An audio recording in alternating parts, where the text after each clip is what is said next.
March 15, 1631, Part 1, Making Friends. Amelia had spent most of her time at university studying in libraries, then commuting home as soon as her classes were over. She had not spent much time making conversation with her peers, which she was beginning to regret. School was her main priority, however she felt some loneliness creep in when she would walk onto campus each day. While in one of her general education courses, she overheard a few students discussing the logistics of an event that would be happening the next day. The university hosts a networking event each semester for students to join friendship groups with those of similar interests. Amelia strongly wanted to make friends, and the idea of having female friends that she could just talk to or lean on while on campus was something that she hoped would bring her joy. In the back of her mind, she did hold on to the fact that her coursework had become a bit overwhelming, but was determined to have strong time management skills in order to make everything work. The next morning, Amelia left her morning class and made her way over to the student union. Groups of students walked up to the tables of people presenting the information in the display of cardboard posters. Amelia was a bit intimidated by the pairs of presenters being well-put-together ladies smiling and portraying confidence as they spoke. She approached a trio of ladies at a table with a poster that was draped with purple and burgundy streamers, highlighting excerpts about the group's accomplishments and their respective goals. "Hello. What is your name?" asked the lady closest to her. "I'm Amelia Enfield," Amelia answered. "Nice to meet you. We are Elena, Alicia, and Maria. Would you like to learn more about our group?" Amelia nodded, and she listened intently to Elena speak. She found herself picturing her future time spent with these girls. She could see herself meeting up with them to study, grabbing dinner or coffee together, even spending time at each other's residences. "If you sign up, we will provide you with further details in the next few days," said Elena as Amelia snapped back into reality. "Will do. I appreciate you letting me know about what your group is about." "It was a pleasure to meet you all," said Amelia as she filled out her information on the piece of paper provided to her. Amelia waved to the ladies and made her way to the library to work on some homework assignments.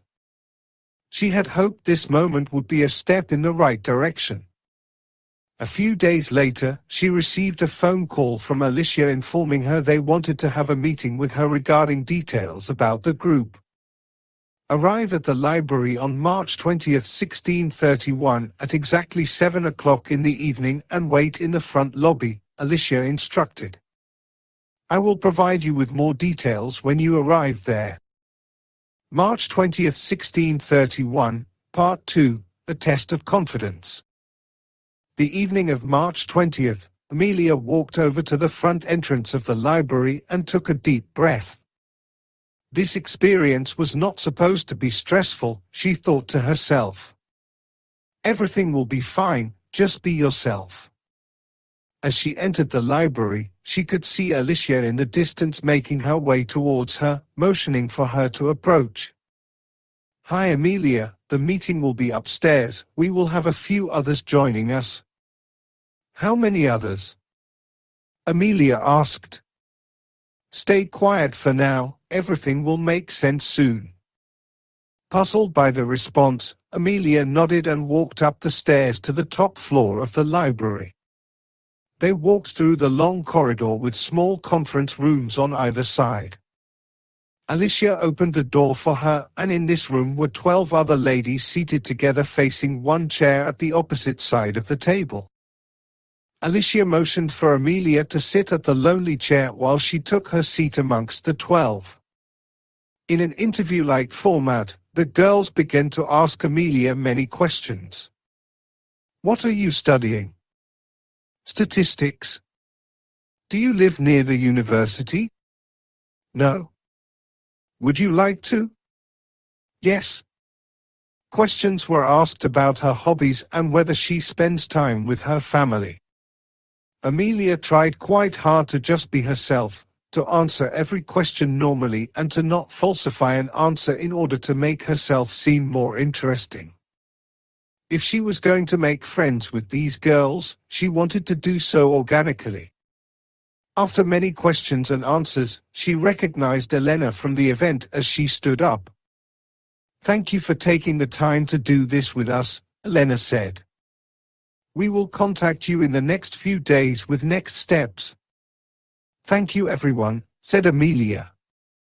They all smiled and waved her goodbye. Amelia sat on a late-night train ride home and thought about what had just happened.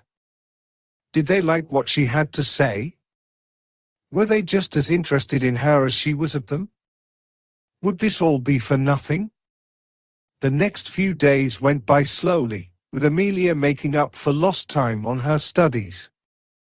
On the morning of March 26th, as she entered the train on its way to campus, she received a call from Alicia. Amelia was instructed that once she departed from the train on campus, she was to walk to the university concert hall and wait at the front entrance for her to arrive. Quite surprised by the early morning instruction, Amelia asked, "Will it just be me there?" "I will provide more details later," Alicia said. Little did Amelia know that this would be just the beginning of an interesting experience for her. March 26, 1631, Part 3, Trust. The University Concert Hall was a rather tall building, 54 floors to be exact, with aspiring student musicians leaving and entering. She smiled to herself at the thought of these students being able to attend classes in support of their childhood dreams. She barely made it to the hall door when her phone started to ring. She answered the phone to the sound of Alicia instantly telling her to approach the next oncoming car in the street in front of her. She did as she was told and walked up to a large silver van with tinted windows. Alicia walked out of the car and opened the door to the back seat, and as the door opened, Amelia noticed another girl already sitting in the back. Amelia redirected her attention back to Alicia, observing now that Alicia had a blindfold in one hand and rope in the other. "Do you trust me?" Alicia asked. "Pardon?" said Amelia.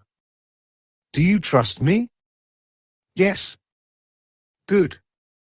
Alicia began to blindfold her and tie her hands together as they were placed in front of her body. She assisted Amelia to the opposite door of the car and sat her down. Closing the door, Alicia sat in the driver's seat and began driving. Amelia could not comprehend what was happening in this moment. Here she was sitting next to an unknown girl in the back of a car, while another girl she had only just met a few weeks prior drove the three of them to an unknown destination. Amelia did not understand why she had immediately said yes to Alicia's trust question, but felt that in that moment she believed that Alicia would not put her in any danger. The car ride lasted about 20 minutes or so, with Amelia channeling her inner crime story tips of trying to minimize every turn and uneven part of the road beneath her. The car finally stopped, and instantly she felt the hand of someone unbuckle her seatbelt and pull her gently out of the car. Still blindfolded, she was guided with her arm linked with someone else's as they made their way up a long flight of stairs. The unknown person guided her through each step until they reached a walkway into another building. A few steps in, Amelia could hear murmurs of other people and many footsteps surrounding her. The guide paused all of a sudden when she instructed us to sit down in the seat behind her. She could feel the guide remove her hands from being tied up and walking away. Amelia sat down carefully and took a minute to audibly familiarize herself with her surroundings. After 5 minutes or so, a loud female voice spoke up and instructed everyone in the room to remove their blindfolds. As Amelia did as she was told, she was stunned to see 10 others performing the same act. All 11 of the girls were seated in chairs placed in a circular shape. As each of the girls began to observe their surroundings, still seated, the person with the loud voice announced, Welcome, everyone. You are now part of our friendship group. Everyone began to applaud and smile at one another, with Amelia holding back concern in her mind. This was just the beginning. End of chapter 10.